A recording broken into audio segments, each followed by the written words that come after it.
নমস্কার, আমি জ্যোতিষতন্ত্র পি কুমার বলছি মন্ত্রের যন্ত্র থেকে। আমি গত দুটো ভিডিওতে আপনাদের রবির জাতক বা জাতিকা যারা আছেন তাদের ক্ষেত্রে বলেছি। এবার আমি বলবো সেই রবির জাতক বা জাতিকাদের ক্ষেত্রে। এর পরের থেকে কিন্তু পরের ভিডিওগুলো কিন্তু দেখবেন রবির পরে চন্দ্র, সেই চন্দ্রের সম্বন্ধে আমি বলে যাচ্ছি। তাই এখন আমি বলছি যারা রবির জাতক বা জাতিকা আছেন, তাহলে সেই ক্ষেত্রে আপনাদের অর্থনৈতিক মেরুদণ্ড যদি ভাঙা থাকে, আপনাদের যদি মনে হয় যে জীবনে আমি কিছু করতে পারছি না, একটা ছোট্ট কথা বলি আপনাদের, যদি সূর্য 2-4 দিন না ওঠে তাহলে কি হবে? 2-5 দিন যদি না ওঠে কি হবে? যদি 2-5 মাস না ওঠে তাহলে কি হবে? পৃথিবীর রসাতলে যাবে, একটি প্রাণ বেঁচে থাকবে না। তাই মানুষের জীবনে রবি একটা বিশাল প্রাধান্য।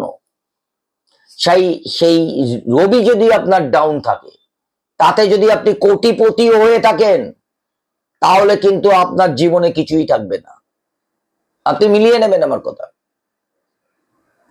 আমি যে মন্ত্রের যন্ত্র আপনাদের কাছে নিয়ে এসেছি বেশ কিছুদিন আগে, আমি প্রথমেই বলেছিলাম আমি সত্যের পূজারী। আপনারা যদি মনে হয় যে আমি যেইগুলো বলে যাই সেগুলো আপনার মিথ্যা, সেই ক্ষেত্রে আমাকে কমেন্টস করুন, কিন্তু হ্যাঁ, প্রমাণ সাপেক্ষ, প্রমাণ দিতে হবে। হাওয়াতে কথা বললে আমার সাথে চলবে না। তাই পরবর্তী কি আমি আসছি, কি বলতে আসছি, রবির জাতক জাতিকাদের অর্থের মেরুদণ্ড যদি ভাঙা থাকে, যদি আপনার প্রয়োজন অনুযায়ী আপনি অর্থ উপার্জন করতে পারছেন না, আপনার যদি মনে হয় যে আমি সত্যিকারের বর্তমান বাজারে চলতে পারছি না, তাহলে কিন্তু আপনি আমার কথাগুলোকে যদি স্মরণ করেন, তাহলে কিন্তু আপনি ভীষণভাবে উপকৃত হবেন। শুধু উপকৃত হবেন না, আমার নাম আপনার নিতে হবে, গ্যারান্টেড। তার কারণ আমি সত্য কথা আপনাদের বলে যাচ্ছি। যদি আপনি রবির জাতক বা জাতিকা হয়ে থাকেন, সেই ক্ষেত্রে সকালে উঠে লাল ফুল আপনি সূর্যদেবকে অর্পণ করুন। আপনারা কি ভাবেন? একটা কাজ একদিন করলেই আপনি উত্তীর্ণ হয়ে যাবেন? আপনি যদি চাকরি করে থাকেন তাহলে কি একদিন গেলে কি সারা মাসের মাইনা পাবেন? আপনি যদি ব্যবসা করে থাকেন তাহলে একদিন গিয়ে ব্যবসার দোকান খুললে কি আপনার সারা মাসে মাইনাটা আসবে? আসবে না। তার কারণ এটা কন্টিনিউ করতে হবে।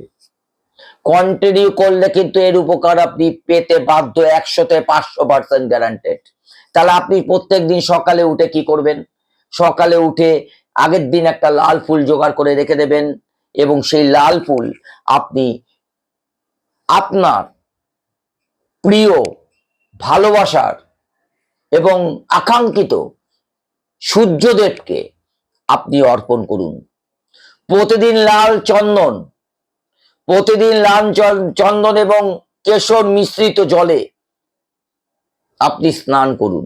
কন্টিনিউ 1 মাস করুন না, দেখুন না আপনার অর্থনৈতিক মেরুদণ্ড ভাঙাটা সত্যিকারের সোজা হয় কিনা। আপনি করে দেখুন, আপনি 100% কিন্তু আমার থেকে, আমার এই কথাগুলোর উপরে আপনি কিন্তু ভীষণভাবে উপকৃত হবেন। তাই 1, 5 এবং 46 মানে একদিন করলে হবে না, 11 দিন করলে হবে না। তাই 1, 11, 5, 11 এবং 45 দিন, এই 45টা দিন আপনি কন্টিনিউ আপনি রবি ব্রত পাঠ করুন। যদি মনে করেন আপনি আপনার রবির ব্রত জোগাড় করতে পারছেন না, সেক্ষেত্রে আমাকে জানান, আমি আপনাদের দেব রবিব্রত। এবং আমার ফেসবুক আপনারা ফলো করুন। আমার তো প্রচুর আসে, এই প্রচুর লোককে দেওয়া আমার সম্ভব না। সেই ক্ষেত্রে আপনারা আমাকে জানান, যদি রবিব্রত যদি আপনি না পেয়ে থাকেন, সেই লেখাটা আমি ফেসবুকে ছেড়ে দেব, আপনারা দেখে লিখে নেবেন এবং মুখস্থ করে নেবেন এবং প্রতিদিন আপনি এটা পাঠ করুন, তাহলে কিন্তু আপনারা ভীষণ উপকার পাবেন। যদি আপনি রবির জাতক বা জাতিকা হয়ে থাকেন, আর যদি মনে করেন অর্থনৈতিক মেরুদণ্ড আপনার ভাঙা বা ভাঙতে চলেছে, আপনি যদি রবির জাতক বা জাতিকা হয়ে থাকেন, তাহলে প্রতিদিন আপনারা সূর্য ওঠার আগে, কখনো দেখবেন 5:47 সূর্য উঠছে, কখনো আপনি দেখবেন 5:03 উঠছে, কখনো দেখবেন 5:44 সূর্য উঠছে।